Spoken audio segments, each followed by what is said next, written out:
Welcome to Ghosts and Grit.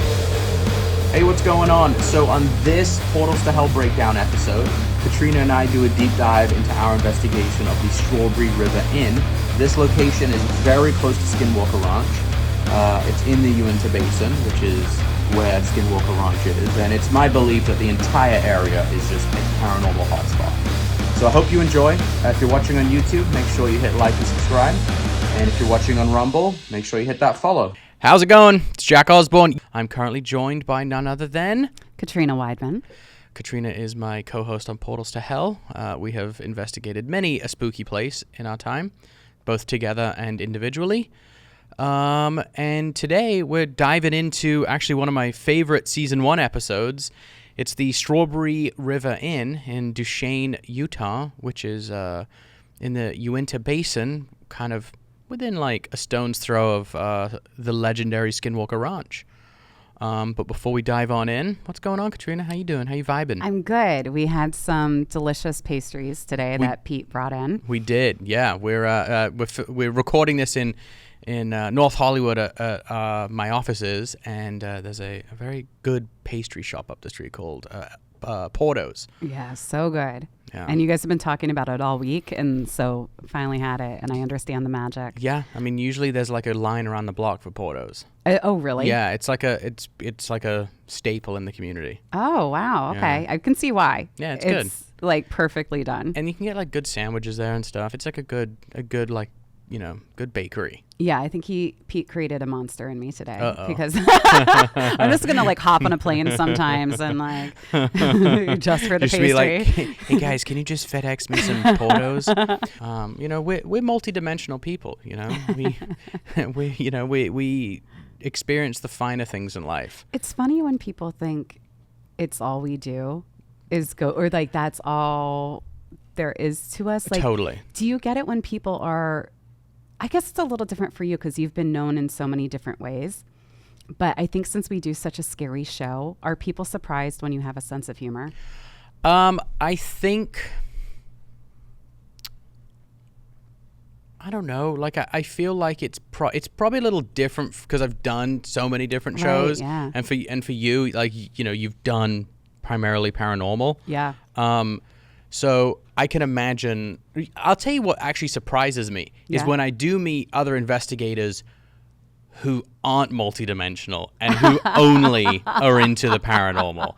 That's so I'm like, wait, like what? They rip open their T-shirts just like a giant ghost tattoo. Yeah, like, this is life. It's like the FBI agent from Frighteners. Wait, you got me on Frighteners. Okay, you watched it finally? I did, yes. How Because you told amazing me is that movie? It's a really good movie. Oh my God. And it's so funny because just recently my hairdresser, he said to me randomly, he's like, have you ever seen the movie Frighteners? I'm like, actually, yes, on the recommendation of Jack Osborne. Yeah. And he was like, it's the best movie ever. It's so good. Yeah. I like the whole, they did it. You know, it's Peter Jackson. Was it? That's a Peter Jackson movie. Yeah. That's so random. Yeah. I wonder if he's into ghosts.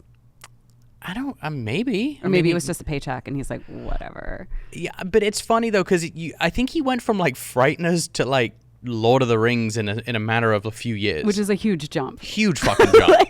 The biggest at that point, the biggest trilogy ever. Yeah. And like, because Frighteners came out in like the mid 90s, and then he started working on Lord of the Rings in like 99 or 98. Yeah. I wonder how long he had been. Do you know how long he had been attached to Lord of the Rings, or how long they had been planning it? I don't know, actually. I think it was a thing where he had to kind of like, he had to essentially like convince the Tolkien like family that he was the man for it. It took a lot of like him like finagling to make it so. Wow. I mean, he was definitely the right person for it. Yeah. Did you know that E.T., do you know the Reese's Pieces, or Reese's Pieces? I say Reese's Pieces, and I'm married to someone who says like Reese's Pieces. So Whoa. Yeah. So it's a big fight in our house. My friend's mom actually wrote that movie. Really? Yeah. She since passed away, but yeah, she wrote that film, and it's pretty cool. Like I would ask him questions about it and stuff. How do you know how the idea came about? I never actually asked. That's actually, I mean, because we were friends when, like, kind of later years in high school, and It's funny. His mom wrote E.T. and his dad is Harrison Ford. Whoa. Yeah, funny story. We'd always go to his mom's house because they were divorced. Yeah. And they had this like awesome compound in Venice. And one day he hit me up and they were all hanging out at his dad's house in like Brentwood. And so I go over with my friend and I ring the doorbell. And I thought he picked up the intercom because it was late at night. It was like 11 o'clock. He's like, yeah, just ring the buzzer. I'll let you in. I ring the buzzer and I just go, and I just hear "fuck you" and hang up. And like Harrison Ford had picked up the intercom, and I was like, "Oh shit! I just pissed off Han Solo and Indiana Jones at the same time." Yeah, it was pretty funny. Yeah, I expect nothing less though. Right? Yeah, I'm an asshole like 17-year-old at the time. Maybe I was 18. But yeah, that's E.T.'s a good one. it's such a great film. How do you know how close her script was to the final product? I actually, and I think I know this because I watched like a Spielberg kind of making of, and they spoke a lot about it, and I think that it was pretty spot on because there's so much product placement in it because she and she didn't think she was going to be able to get away with it, I believe, is what I recall seeing something about that. And because there was like Star Wars characters in it and there's, all these like comic book characters in it. And and they somehow got it in. Wow. That movie still makes me cry. Why does E.T. make you cry? It's so touching. Yeah. It's just, it's a really well done movie and it makes you feel something. I actually, it's funny, when I was in college and I was going through my theater major, I was questioning, I'm like, why the hell am I a theater major? And I had this great teacher. Her name was Susan Russell, fabulous actress, incredible teacher. And I had script analysis with her. And I'm tired. I'm a tired girl. So I'm showing up in class in my hoodie, like not really with it. I remember one day she came up to my desk at the end of class and she put her hand on my desk and she said, "Talk." That's all she said. And she walked away because I wasn't participating. And she said something though that like always stuck with me about the arts and about why it's important to have arts, because she was like, look, I know, like everybody was pretty much actors in that class. And she's like, I know it seems like, why are you doing this? It's such a hard career. And, what are you adding to the world? Like, we're not doctors, But she said the whole point of art, theater in particular, what she was talking about was to make people feel something. And it doesn't matter what they feel. That's not your job. Your job is to make them feel. Yeah, I agree with that. And it always stuck with me. And I think about my favorite films, my favorite plays, whatever they are the ones that like really make me feel something. And E.T. does that. Yeah. It's funny that it's an alien movie, but it's, it's about friendship and love and letting go and, sticking up for the people you care about. And I think that's all something we can relate to. Totally. Yeah. No, I absolutely agree with that. Hey everyone, it's Jack Osborne, and Ghosts and Grit is sponsored by Cozy Earth. All right, here's a question for you. Did you sleep well last night? If your answer was or not at all, listen up because you are not alone. 1 in 3 Americans report being sleep deprived, and the problem could be as simple as your sheets. But there's a solution. Drum roll, please. Cozy Earth. Cozy Earth is the best. Everyone knows I swear by Cozy Earth sheets in my house because my family just sleeps that much better on them. They're soft, they're temperature regulated, so no one gets too hot or cold. It's just the perfect sheets. My daughters sleep on them. My wife is constantly getting new sheets because she just loves all the colors. They make loungewear. We just got bath towels. My whole house is pretty much Cozy Earth at this point, and I'm not mad at it. If you've never tried Cozy Earth, I've got some awesome news for you. You can save up to 35% off Cozy Earth right now, but hurry, this offer will not last. Go to CozyEarth.com and enter my promo code GHOSTS at the checkout for up to 35% off. That's CozyEarth.com, promo code GHOSTS. Hey, Jack Osborne here, and this episode of Ghosts and Grit is sponsored by ZocDoc. Do you like to treat yourself? Well, I do. Sometimes I splurge on things that are important to me, like legroom on an airplane or the best hunting gear possible. Look, it's totally fine to want to treat yourself, and here's the thing. If you treat yourself to the top options in life, why should you settle for anything than the best when finding a doctor? So the solution is ZocDoc. ZocDoc is a free app and website where you can search and compare highly rated in-network doctors near you and instantly book appointments with them online. I did it, I searched, and it was super easy. It's kind of like using a restaurant app. You want to find a good Italian restaurant, you want to see reviews from actual users, boom, it's as easy as that, but it's a doctor. Look, I use ZocDoc and you should too. Go to ZocDoc.com/GG and download the ZocDoc app for free. Then find and book a top-rated doctor today. That's ZocDoc.com/GG. ZocDoc.com/GG. Have you ever seen Elliot's audition? Oh my gosh, yes. That's one of the most amazing clips I've ever seen in my life. For a child. Yes. Yeah. Yeah. Does he still act? He does. Yeah, he does still act. I think, I looked him up. He's done a few things here, and I mean, nothing is like E.T., but yeah, he's done a decent amount. Yeah. But yeah, I was actually just at a horror convention and the big brother from E.T. was there. Oh, really? Yeah. Oh, he was good too. They were all great. Yeah. I mean, they were such great kid actors. Well, there's a good. It's actually a good segue. It is a good E.T. segue. to Strawberry River Inn. Speaking of aliens. Yeah, because this was a kind of this was like an outlier investigation for us because it was like it was part ghost, part cryptid, part alien, part fucking teleportation weird shit. It was half man, half bear, half pig. Yeah, it was full man bear pig. Patrick Duffy for a leg. I forgot about that part. It's man bear pig. Anyway, Strawberry River. Let's get into it. Okay, so Strawberry River Inn is in Duchesne, Utah, very close to SkinWalker Ranch, as we said. And had you ever been to this area? This was such a bucket list for me because I've read about SkinWalker. If you're in the field, you know about it. And SkinWalker is kind of the epitome of weird. And Portal, to be honest with you. I feel like it was probably the only place we've gone to where I'm comfortable saying it's actually a freaking portal. Yeah. Like there is some weird shit going on in that area.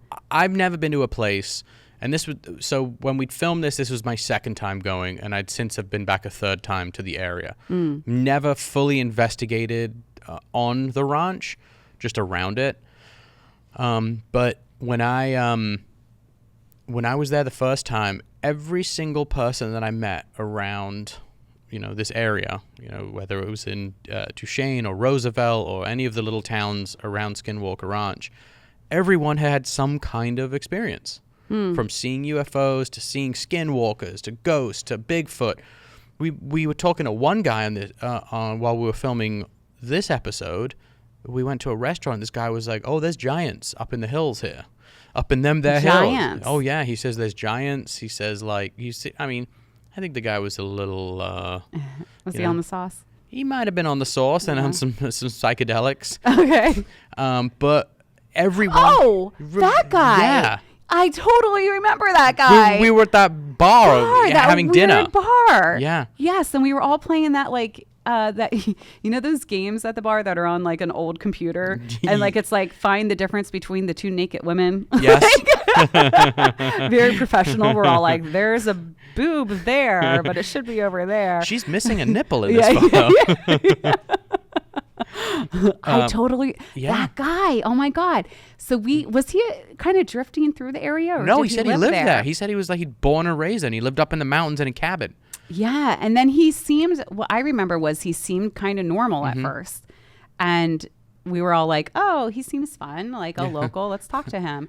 And then he went off on this thing of like, you guys don't know what's out here. We're like, well, what's out here? And then it went crazy. Like, Holy shit. And he said he could call UFOs in. Yeah. Which I've heard a lot. You know who Travis Walton is? Yeah, of course. Fire in the Sky. Yeah. Oh my God. One of 2 films that terrified me as a child. That movie fucked me up. Yes. I watched it recently. Continue to fuck me up. It's so scary. Terrifying. What was the scariest part for you? I think when he's in the big giant hall of like body pods. Yes, and he kind of comes out. Yeah, and then he puts his hand through the fucking yes. the weird plastic latex like stuff. Yeah, and it's like decomposed bodies. Yeah, and like gel. And then you see like the glasses somebody wore, Yeah. and then the needle comes into his eye. Yeah. So terrifying film, scared the shit out of me when I was a kid. And I've met him a couple of times. Nicest man, so smart, so like very humble. And, but I remember the first time meeting him, I was so scared because I kept thinking I'm about to shake hands with somebody Who's touched an alien. Who's been in an alien ship, who like, it was such a surreal moment that I didn't understand how to process. And when I spoke to him, we were like, well, okay, well, what's, movie to your real life? What's the difference? And he said, I mean, they obviously took liberties for the movie, but the fear you feel watching that is what I felt when I was there. And there were grays, but there were also... Were there Nordics? Nordics. He had Nordics. And he said they were very kind, intelligent, beautiful. He's like, yeah, he very much believed that he was just mistakenly taken and they would communicate with him telepathically. So it was such a fascinating story and so interesting to speak with him, but he's still very much affected. And I remember there were times during the interview where we would kind of get close to certain questions. Yeah. He's like, don't go there. He's like, I don't even think he has still told his full story. I wonder what, do you remember what was kind of off, out of bounds for his convo? He wouldn't give details about probing. I don't know because it was so hard. But you hear alien encounters and sometimes people say they showed me the future of the world. Yeah. Or they showed me the star map and they showed me where other planets are. They showed me the tragedies that are about to happen. So I don't know, did he see something like that? Oh, interesting. And he's like, this is all conjecture for me. I have no idea. But, my mind starts spinning like, what is it? What happened? Yeah. So, but I have no idea. Like my dream about the world ending in 3 years. Oh, yeah. That's so terrifying. Jack comes into work the other day, like, by the way, the world's going to end in 3 years. Yeah, that was scary. My favorite topic in the paranormal are UFOs, aliens. That's my sweet spot. I've read the most books. I've watched the most documentaries. Like, I very much love ghosts, but I know that ghost hunting, as far as making it more exciting for people to watch, is way better than looking for aliens. It's hard to find aliens. Yeah, and it's just not scary looking at the sky all day. When you're going to places like, Trans-Allegheny and, these really fucked up places, the feel is different. You know? It's a different kind of show. It's not, I don't find kind of UFO hunting scary, or it doesn't freak me out. It kind of taps into I get excited. So with the UFO stuff, I tried to produce a show, and it was following a group of people trying to kind of come to terms with their abduction encounters. And the idea came from, I got invited to a abductee survivor group years and years ago. There was a guy named Dr. Leir who was, he removed alien implants from people. Wow. Yeah, and in 2016, maybe it was earlier. Maybe it was like 20, maybe 14. I got invited to a removal of an implant. And actually, Jeremy Corbel was there. Oh, yeah? And he was like a fledgling filmmaker. This was his first thing he was filming. And it's the first time I met him. So there's the documentary Patient 17. I was actually there when they removed the implant. Did you see it actually get removed? I did. I handled it in the jar, saw everything. How big is it? It looked, to be honest with you, it kind of looked like a large kidney stone. It was more kind of, it didn't really have like a shape. It didn't look like it was about the size of a grain of rice, but like a large grain of rice, a little bit more kind of bulbous.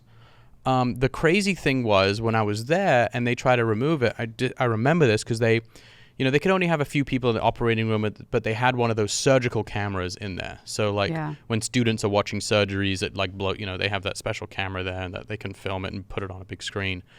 And as they were trying to grab it, it was moving. I remember that. Whoa. Yeah. So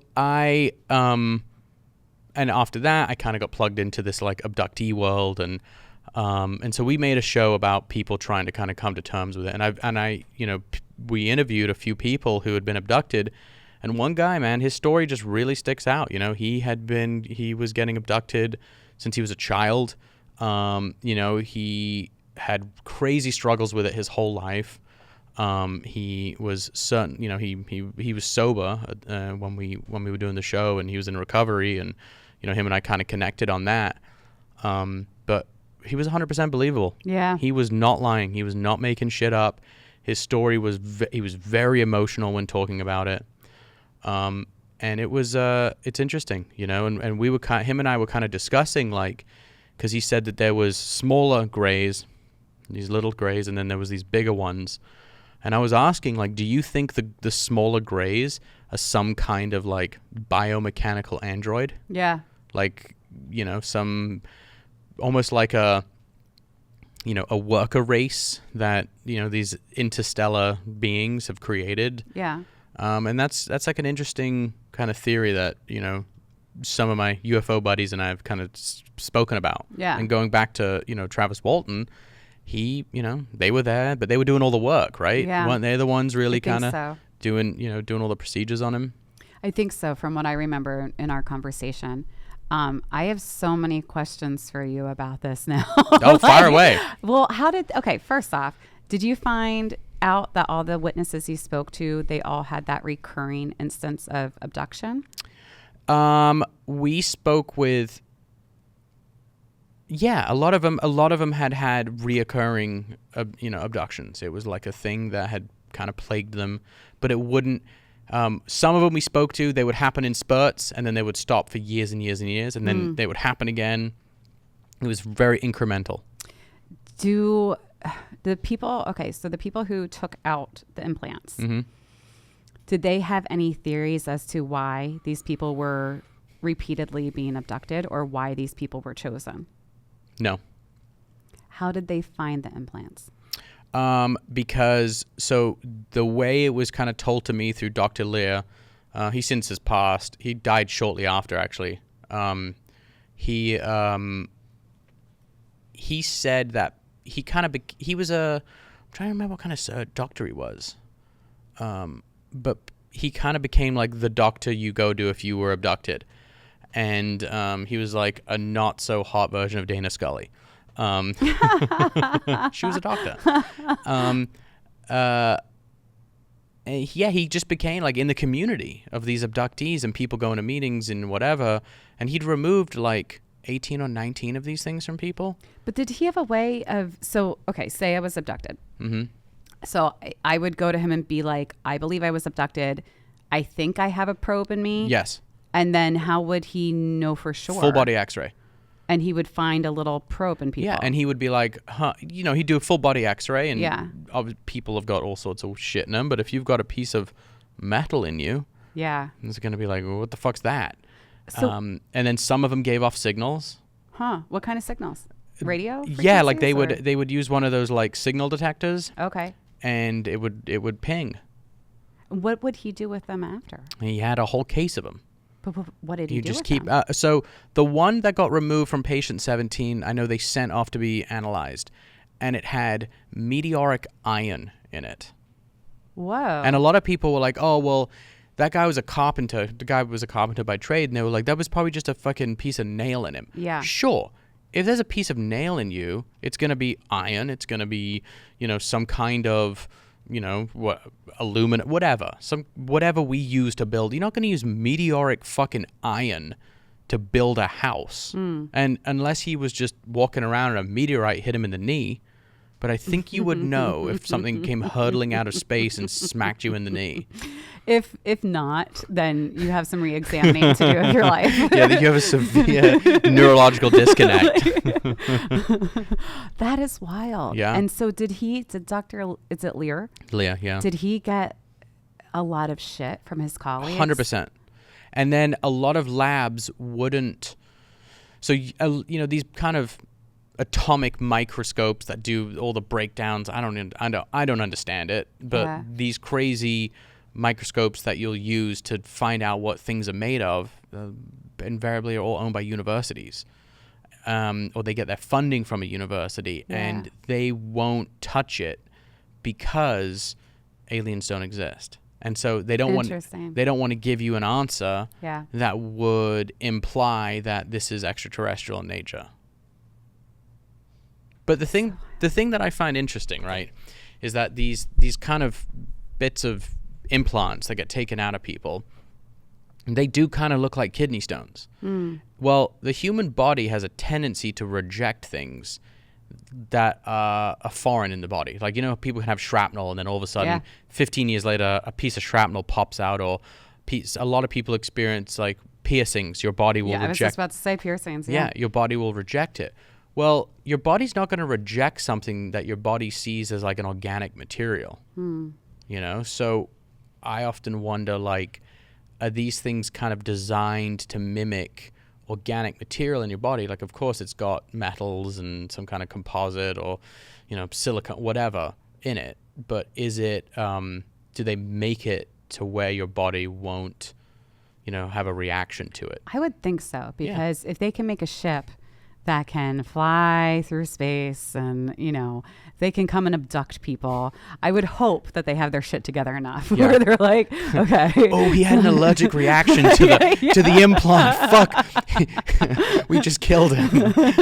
Like, somebody's like, oopsies. Did you ask him if he had any known allergies before you did the implant? Did he sign the waiver form? Oh, I guess he was allergic to a Interstellar butt probe. You see that on the allergy, like, what are you allergic to? Interstellar butt probes. I'm going to start doing that. Any known allergies? Yes, actually. Hey, what's going on? It's Jack Osborne here, and this episode of Ghosts and Grit is sponsored by Blue Chew. Now, we need to have a sex talk, and not your typical birds and the bees kind of sex talk. We're talking about a way to just get a little extra boost of confidence in bed, where it counts the most. Go to bluechew.com. Blue Chew is a service delivering chewable tablets with the same active ingredients as Viagra, Cialis, and Levitra. And it's too easy. It's all done online. So no more awkward visits to the doctor, no more uncomfortable conversations while you're in line at the pharmacy. It's super discreet. I went online, filled out the profile, answered some questions. Wham bam, within like 3 or 4 days, I had a super discreet brown envelope in the mail full of these little black packets of goodness. It was awesome. Blue Chew wants to help you have better sex. Discover your options at bluechew.com. Chew it and do it. And we've got a special deal for our listeners. Try Blue Chew for free when you use the promo code GHOSTS at checkout. Just pay $5 in shipping. That's bluechew.com, promo code GHOSTS, and receive your first month free. Visit bluechew.com for more important safety information, and we thank Blue Chew for sponsoring the podcast. I fully believe in the next 100 years, under the paranormal umbrella, what we will find has merit to it are aliens and ESP. Mm-hmm. Those are the two. Yeah, I think so. I mean, I almost feel like because of programs like MK Ultra, where there are enough witnesses to say that, no, the government was experimenting with, remote viewing, ESP, all this shit. Like, there's enough evidence that they were into it. There is something to it. There's too many people that have had experiences, too many credible people. And actually, that's something that, speaking about Strawberry River Inn, that I found really fascinating, because when you meet Ryan, I think people have in their heads, and I guess at different points in my life, I've had this in my head, that if you're like, how credible are you if you're seeing this kind of stuff? Yeah. You know, where's your line of thinking? Where's your base of reality? But when you meet Ryan, wasn't he like a New York stockbroker? Yeah, he was like a finance guy from New York. Yeah, like super smart, very accomplished, knows his shit. And when you speak to him, he's so on the money. Like, this is what I experienced. Can't tell you what it is. I don't know. Yeah. Like, but this is what happened. Oh, and that's why I've always, I met Ryan. I've known him for over 10 years now. I met him the first time I went to SkinWalker Ranch, and we stayed in touch. How did you get hooked up with him? He was a witness interview because he'd written a book about SkinWalker Ranch, and he had great photos, and so we were like, hey, like, it might not, we couldn't get at the time. We couldn't get the book that George Knapp written. George Knapp wasn't available, so we're like, all right, well, this is a great book. He's got awesome photos, and he's got a crazy amount of knowledge, and he's had experiences, so he was like our star witness. And Ryan and I remained in contact ever since. We still text every so often. Oh, cool. How's he doing? He's good. Yeah, he's had some crazy shit happen. What are the updates? Okay, so he sold the Strawberry River Inn. He did? Yes, but he bought this piece of land that overlooks SkinWalker Ranch. So he's like full on, I'm going to get to the bottom of what the fuck is happening yeah. And here. it's actually, I would argue, it's a better piece of land for observing SkinWalker Ranch than actually SkinWalker Ranch, because he can see everything from it because he's on this like plateau. Wow. And it looks right down, and he sent me a picture of his little, he's got, because he's put like an RV and like a couple structures on his property. And it's not a huge piece of land. Yeah. But he has a giant 40-foot Connex container that like butts up against the cabin on the property. Yeah. And he sent me a picture, and something or someone came onto the property, picked up the 40-foot Connex container, rotated it 90 degrees, and put it back down. And sorry, how much does that weigh? Thousands of pounds, because it's full of like farming equipment and like, diggers. And I mean, it's full of stuff. Wow. Yeah. And he's like, and his thing was like, and whoever did it damaged the house. Like it like ripped off some of the siding of the house. Wow. And his thing was like, whoever moved this is either really fucking with me to like, ha ha ha. But like, he's like, I don't understand how you can pick up a 40-foot Connex container, rotate it 90 degrees and put it down and not leave a trace of how you did it. And does he have it rigged up with like video cameras? Yes, but the cameras had been shut off. Always the case. Always the case. Yeah, especially with aliens. Yeah. I just think they're smarter. Yeah. They're like, your little video cameras aren't going to do shit. As smart as we think humans are, yeah, they're clearly a whole lot fucking smarter. Yeah. They travel through space. Yeah. Using stuff other than rockets. We have to like burn shit and shoot it out the back, and they're like, yeah, silly humans. We just bend gravity. That's so wild. So does he live there full time? He doesn't live there full time. He lives in Vegas, and he kind of commutes up every now and then. He's had all sorts, and that's how we ended up going to investigate Strawberry River, because I was in contact with him, and I'm like, hey man, I'm doing a ghost show, and I was just telling him, and he's like, dude, I've been having crazy shit happen at my inn. You should come investigate it. And then when talking with him, it was like, this isn't ghosts. This is like so far beyond it. We still obviously went. Yeah. But it was, there was stuff that didn't make the episode. Like, remember the weird, like, apportation of bricks? Yeah. Yep. We didn't really touch that on the episode. Or the contractor's dad, was his name Mike? Yep. Okay. He told me a story. I think you were there for it. I think I was about too. The half man. Yes. Okay. So in the episode, you guys see this man, Mike. He's like, really big dude. Yeah. Looks like, no bullshit type of guy. Like, you know what I mean? And he's telling us the story. And I think the question we had asked was, what's the most bizarre thing you've seen here? And he was at his house, which wasn't too far from Strawberry River Inn, in the same like neighborhood kind of. He's sitting on his porch, and he sees this half man, half bear, half pig. He sees this half man, half horse with red glowing eyes approach him, and he takes out his gun and like starts yelling at it. And, like, but he was like terrified, shaking. But the man saw something enough to take out his gun because that's how threatened he was by this thing. And I think he said it just turned around and walked away. Yeah. And then remember the weird,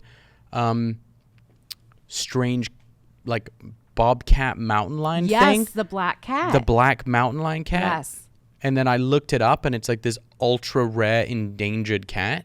Yeah. And so Ryan, as we were investigating the house, it just kept growing. Like it was, and then there's this, and then there's this. And at one point he's like, yeah, I think a skinwalker died in my shed. And we're like, what? Right. And he's like, yeah, this like strange black cat, which I've never seen, massive. I found it dead in my shed, and it had killed itself. It had like stuffed its head under the gate, under the door to the shed, and he found it like squished in his shed. And he showed me pictures of it, and the thing was like, I forgot what it's called, but it's basically like this very rare black bobcat that lives in the deserts of Utah. Right. And it's like super endangered. And he didn't know what it was. I did some research after the fact, but he had like hair samples. There was still blood where the thing was. And like, but just the sheer fact that, okay, say it's not paranormal. What are the fucking odds of like this ultra rare endangered cat killing itself in your shed? Right. Yeah. And I think he had wondered too at one point that he was scared somebody was trying to warn him. Yes. Like it was almost like a get out of the area type of thing. Totally. Yes. He was worried that he was going to get cursed or something. Yeah. Mm-hmm. Because Ryan has actually had encounters with what he believes is a skinwalker. He said he was driving one time, and he saw someone, like an older person, hitchhiking on the side of the road, and so he decided to pick him up. And he picked this person up, and they wouldn't look at him. They wouldn't acknowledge him. And then I'm trying to remember the story, but it was something like it like looked at him, and all of a sudden he lost time. And he woke up like 7 or 8 hours later, like laid out in his car. Whoa. Yeah. That's always such a classic sign. Losing. Well, I mean, there's also like a lot of health reasons why that can happen. But mild stroke. Yeah. But abductees or people that have alien encounters, they always talk about that. Yeah, it's very true. And my favorite thing about this episode, which we didn't discuss nor make the episode, nor did we properly investigate, fucking Pukwudgies. Oh, the Pukwudgies. Yes. Yeah. Mm-hmm. Do you want to explain to people what Pukwudgies are? Pukwudgies, they're kind of like, I don't know if goblin would be the right way to put it, but they're these kind of mischievous little spirits that are known in the Native American culture, and they kind of cause havoc, that kind of thing. And we had worked with a case years ago in like 07, 08, where our cultist on staff, Elfie, she had done some research, and everything that the clients were saying, and with the history we had and the research she did, we thought maybe they were dealing with Pukwudgies. And the way to combat them was to plant a strawberry bush. They love strawberries. Yeah, right. So did we do that at I think SkinWalker? I remember I think we left a plate of strawberries outside. Did we? We tried, It was the winter. I don't think strawberry bushes were blooming. Probably not. I forgot about that. Yeah. Yeah, he saw one? He said he saw one. One of the characteristics of a Pukwudgie is that they'll destroy your yard furniture. And he said he came out because he heard like his furniture getting like tossed around in the backyard. Yeah. And then he saw this little thing just go running off. So crazy. I actually felt kind of scared to sleep there. Me too. Did you? Yeah. Okay. I was so nervous because I was in that bedroom where I had all these French doors to the outside. So it was all windows, basically. And, the grandmother of the contractor was like, I saw an alien right in this room. I'm like, awesome. Like, so excited. And I kept, I don't know, just having the windows there, and as many as there were, and knowing that was right out into the wilderness. And like our bedrooms were so separated that if something happened to me, I don't think you would have heard. And who the hell knows? I would have gone missing like that guy. Yeah. You know? Ben Hansen joined us on this one. Yes. Love Ben Hansen. He's like my favorite nerd. All the ladies call him Ben Handsome. Oh, so handsome. A funny story about Ben Hansen. He did a shoot with me. I went and investigated the Heritage Square here in LA. It's actually one of the fucking craziest places I've ever investigated. You told me about that. Yeah, with your sister, right? Yeah. Like if you're ever here for an extended period, yeah, we should just go like fuck yes. on the solo, no cameras. It's fucking wild. So he had investigated that, so he came down as one of our witnesses, and we're interviewing him. And he's like, "Oh, Jack, I got to show you these." And he fucking drops his pants, and he's wearing bulletproof underwear. Bulletproof underwear? Wait, why is he wearing bulletproof underwear? I get one of Ben's like side businesses is that he has like a tactical business, so they'll sell like night vision and body armor, and he's a firearm instructor, and he was just showing because he knows I shoot and have guns and all that. That's one of our areas where we bond. Outside of the paranormal, and he was like, check out these bulletproof underwear, and my sister's like, what the fuck, dude? Were they thongs? They're like kind of boxer briefs, I would call them. All right. Yeah. I just thought it was kind of funny. It'd be really funny if they were bulletproof but had like little bows on them and like they were lacy. Lingerie. He actually taught me, to this day I still use this, the first time I met him, oh gosh, were we in Canada? No. Where were we? Oh, we were in San Francisco. We were doing an event out there. I think it was San Fran. I think that was the first time I met Ben. And anyway, we're at this hotel bar and we're talking, and he's telling me about his background. So I asked him, I said, because I used to run at night a lot, which is because I'm crazy. But I would get scared. So I would run with a kitchen knife, which looks like, Jesus Christ, you fucking Jason. We wear a boiler suit as well. I would conceal it in a pot holder. In a pot holder. So I'd run with like a pot holder on my hands.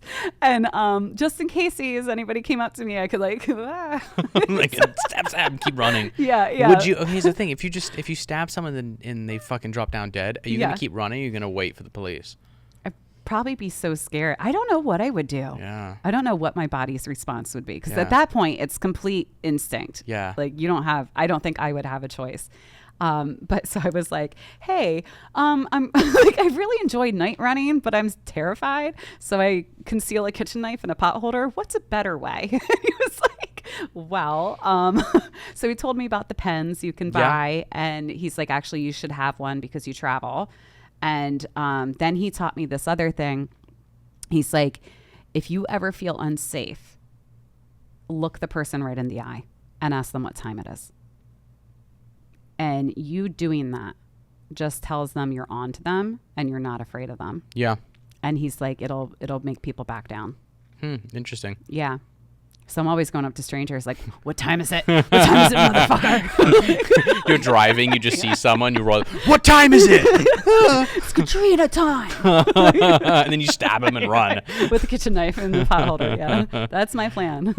My good friend Liam, he was on the phone with, I think he was on the phone with someone, and he lived in the Bay Area, so it's kind of like zombie town now. It's really rough, lot of homeless, and it's getting really kind of crazy.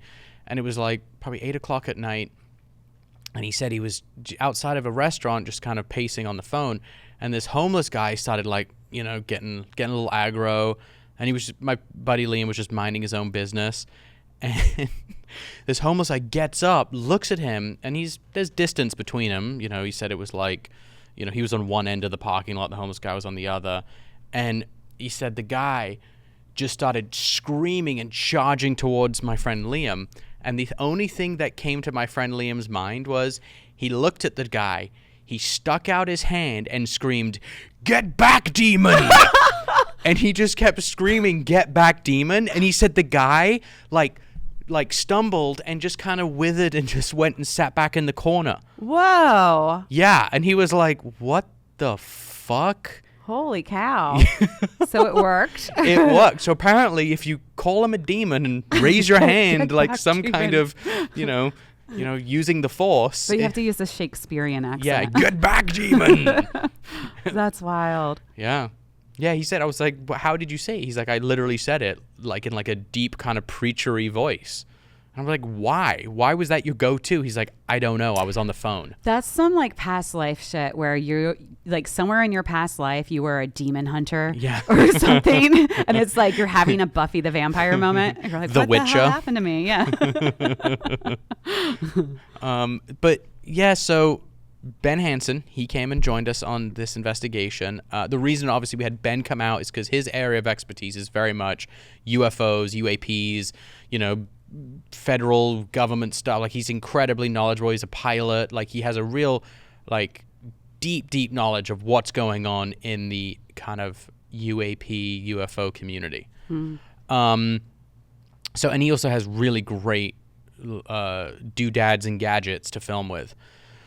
So we're out there and like it, as I said earlier, like this investigation was so different in the sense that it just kept kind of rolling and like the snowball kept getting bigger and bigger. When we were outside and we were seeing this blinking light, you were inside and you're having all sorts of crazy shit come through on your geoport. Yeah, I was, and it's funny because when I watch it back now, I'm like, I can't hear what the fuck I'm saying I'm hearing in person.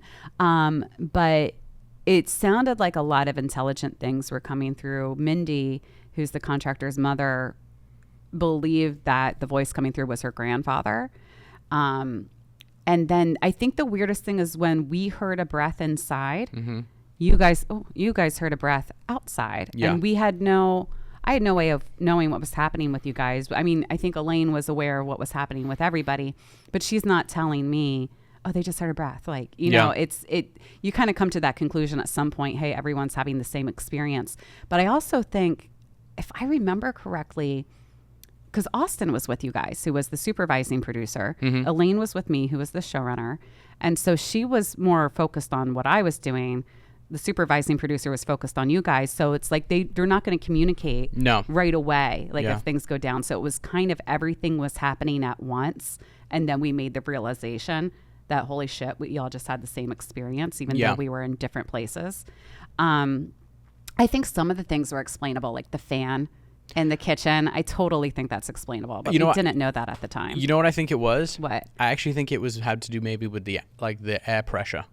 Oh, that would make a lot of sense. Yeah, like there was a shift. It's what? Cold air sinks to the ground, right? Is that what it is? Heat rises. Heat rises. Yeah, then cold kind of goes to the ground. So if it was getting colder, it was fucking late at night. Maybe as the cold air is coming down, would have maybe caused that fan to blow. Yeah, I think that was explainable, and probably the SLS stuff was explainable. Yeah, the SLS stuff was, when I watch it back, I was like, maybe we were just too into getting too hyped. But that bang in the bathroom, though, that was fucking weird. How was your room? My room was creepy. There was some weird stuff at night. Strange dreams, felt really uneasy sleeping. Yeah. I have this strange thing that happens to me when I sleep in haunted locations where I'll wake up, but I won't open my eyes because I'm scared. Aww. And like I remember I woke up and I was just like, there's someone in my room. And I know I said it. I remember you telling me this. Yeah. Yes. And I know I said it in the show, but it felt like someone was walking around the room watching me sleep. Right. And I just remember just being like, go back to sleep, just go back to sleep. Yeah. That's so scary. Yeah, that's happened to me at a few places. At what point do you decide to open your eyes? What's that moment? I don't know. It kind of varies. Well, I think for me, it's when I know it's not human. Like if it's human, I'm opening my eyes, meaning like, let's go. Yeah. But if it's some fucking demonic entity, I'm like, maybe if I ignore it, it'll ignore me. If I can't see you, you can't see me. You need like your invisible glasses. Yeah, just bury my. It's basically just the bury the head in the sand technique. Yeah. It's the weird thing with SkinWalker, and Ryan and I actually spoke about this. because he told me this crazy story about so when I I'm getting ahead of myself here. So when the first time I went to SkinWalker Ranch is actually when I got diagnosed with MS. For Haunted Highway? Yeah. Holy cow. So I was at we had just arrived. We'd actually gone to see the very first Avengers movie. We had a night off. And after the movie, we'd settled into our shitty hotel we were in. We didn't stay in. We actually stayed in a town called Roosevelt, and even though like Vernal, which is just past Skinwalker Ranch, there's like a great little town, and there's like really nice hotels and all that. But for some reason, they had us in like Motel Shit Street, because it was Haunted Highway, and I was driving home from the movie theater because everyone had like, the crew on production, I'm always the designated driver when we go places because don't drink, and everyone was getting a little sauced before the movie. So we're driving back, and we stopped to get gas and some snacks before we went back to the hotel.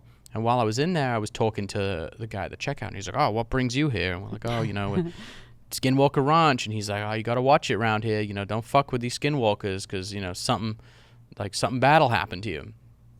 And as he was saying this little black dot appeared in my vision in my right eye. It was like those film dots when you see old projector movies. Mm-hmm. It was just this tiny. It was like pinprick size, but it was right in the center of my vision. I was like, "What the fuck?" And I was like, rubbing my eye, and I'm like, "Oh, maybe I'm gonna have a migraine," because I sometimes would get these kind of ocular migraines to where I can't really see anything.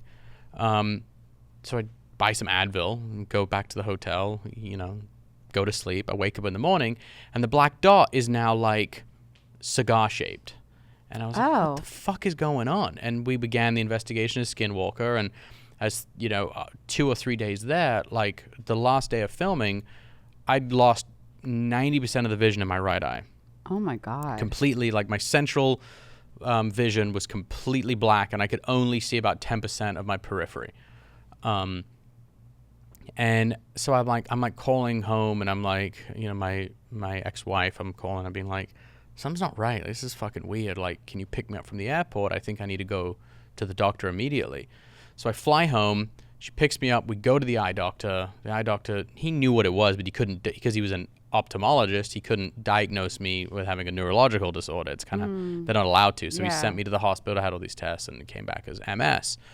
But it always stuck with me because I'm like, was it fucking Skinwalker Ranch? Not saying it was, but just the coincidence. Well, I was sharing, and Ryan and I have communicated about this over the years, and he had a crazy story to where he was at Skinwalker Ranch. He was actually on his property, and he was with his friend on the back patio, and they walk out, and he said there were these men in black, like literally guys wearing all black, stood on the other side of the river from him, and they had this strange device in their hand.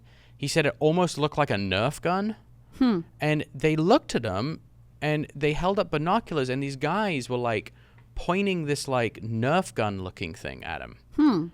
And his friend a week later got diagnosed with ALS and like died. Oh my God. Yeah. So what do you make of all of that? I don't know. I honestly don't know. It could just be pure fucking coincidence. Yeah. But and I tend to, I don't. The thing I dislike the most about investigating UFOs, paranormal, like the thing I dislike most about it is the paranoia associated with it. Because everyone's like, "Oh, the government's coming for me. The government's coming. Oh, they're gonna this, that, and the other." So I don't know. We could sit here and go piece by piece through the evidence. It still won't do it justice because it's not. And what people don't realize, it's not Skinwalker Ranch. It's the entire Uinta Basin. Yeah. Well, and that's the thing. The books that have been written, some of them have been written by people that have been studying this for years. So for us to like kind of waltz in there for a couple of days and be like, we're going to crack the code. It's like, it's not going to happen. No. But it's a good introduction to kind of the odd things that occur in that area. Yeah.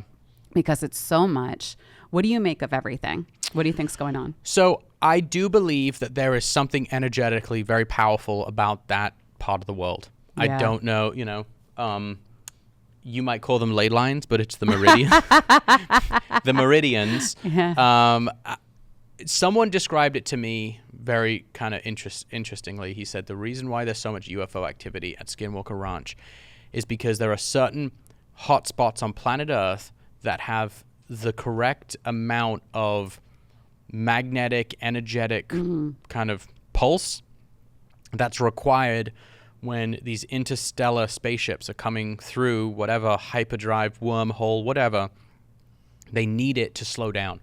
So think of it like a deck hook on an aircraft carrier. Interesting, yeah. So they're hurtling faster than light, and all of a sudden they burst into our atmosphere or into our dimension, and they have to come into a place that has a certain type of gravitational field. So speed bumps. Yeah, exactly. And then they were explaining that's why SkinWalker Ranch is such a hot spot, and that's why there's all these kind of interdimensional things that are seen. People have time rifts because it's something to do with the, energetically and, gravitational shit. That's like some smart people stuff. We know it as ley lines. Ley lines. That's all we need to say. Right. Yeah, no, I agree. I think there's something so bizarre going on there, and it's, there's only one other place that I can think of that I've been to that is similar, but not even near the level that SkinWalker is. And I would love to get onto SkinWalker Ranch. Oh, me too. And just like for a month. I'm working on it. Are you? Yeah, and if Will I you get put the me in a invite, suitcase? no, if I get the invite, Yeah. I will call you for sure. We'll go. You better, man. Yeah. I need to go there, and just because I don't even care. Like, we don't even have to bring cameras. I don't care. Like, I just want to go and experience what these people are talking about. Yeah, absolutely. And hopefully come back. Yeah, I want to come back.